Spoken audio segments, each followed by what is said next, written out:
నేను యేసుప్రభు నమ్ముకోక మునుపు 7 సార్లు గుండు కొట్టించుకున్నా. ఎప్పుడు చూసినా నున్నగా ఉండేది కొబ్బరికాయల. కానీ గుండు కొట్టించుకున్నా గుణం మారలే. 3 సార్లు బట్టలు మార్చుకున్నా బతుకు మారలే. 40 రోజులు మంచిగా ఉండేది, కుక్కతో ఒక గొట్టం పెట్టినట్టు.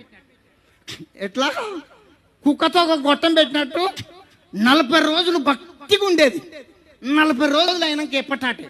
కానీ యేసు ప్రభుని నమ్ముకున్నాక నా మనసు మారింది, నా బుద్ధి మారింది. బట్టలు మార్చితే బ్రతుకు మారదు, గుండు కొడితేనే గుణం మారదు. హే, బట్టలు మార్చితే బ్రతుకు మారదు, గుండు కొడితేనే గుణం మారదు. చప్పట్లు ఎంత మంచి కుసురు, తల్లుడు బెల్లమ్మదల్లగా కుందేలు పిల్ల. హే, బట్టలు మార్చితే బ్రతుకు మారదు, గుండు కొడితేనే గుణం మారదు. హే, బ్రతుకు మారడం బట్టల్లో లేదు.